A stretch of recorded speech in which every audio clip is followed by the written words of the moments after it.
What do you think about Khabib and him retiring and doing it in his way? You know, I mean, there's obviously people saying he's going to come back. Dana's trying to get him back, and we don't know. Me being his teammate and Javier being his coach, we don't ask him. Javier doesn't ask him. We don't want to pressure anything, but we kind of feel he might be done. You know, like, it might be really tough to get him to come back, and even if he comes back, he's still going to not go continuously and lose like we talked about other fighters. What do you think about that in his career and the way he retired and kind of how he kind of ended on top, like what you said? It was very sudden. I don't think anyone was expecting it. I think it's very difficult because I know he dealt with injuries, and then you're in the top of the game. You worked your whole life to get there. That's the only thing you do, fighting. Yep. He's been fighting since, I don't know, when he was a young kid, you know. So very young. So for him to retire, I think is a very hard decision, especially when you worked your whole life to get there, when you're the absolute number one. I think that's a very difficult decision, you know. It's a lot more easier when you're losing and, you know, it's time to hang it up. But for him, I think to stop was very difficult. I find it unfortunately because everyone was enjoying his fight. I think everyone was liked to see him fight more. But I feel like he's a guy that he might come back for another fight, maybe.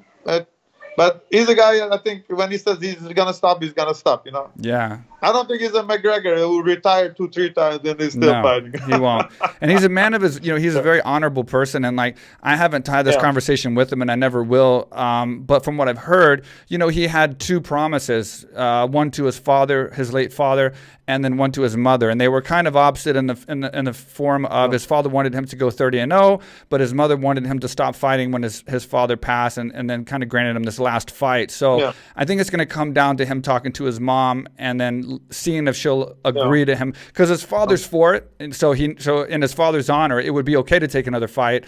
And now it's just about the honor of his mother and getting that over with. So that's what it's going to come down to. But I think either way it goes, even one more fight or not, win or lose, I mean, I think he's definitely, even if he retires after a loss or one more win, whatever, he's definitely one of the very, very few that's been able to do something like that. Yeah, 100%. 100%, yeah. You know, you have these guys that were considered the best, but then you had the pets accusations. Yeah, you know, so you never had that with Khabib. You know, the guy. I think mentally toughness. I never seen a fighter tougher than him mentally. Yeah, I think that was his greatest asset. You know, it was just mentally above everyone, and physical strength. I don't know, the guy fight bears. So I know, and I can tell you, it's like a heavyweight. When he grabs your wrist, it's literally like it's mind-boggling how his strength is, his grip strength and his control strength. It's I was a middleweight the first time I trained with him, almost pretty much a middleweight dropping to welterweight, and it's like it was phenomenal strength. So I know what those guys.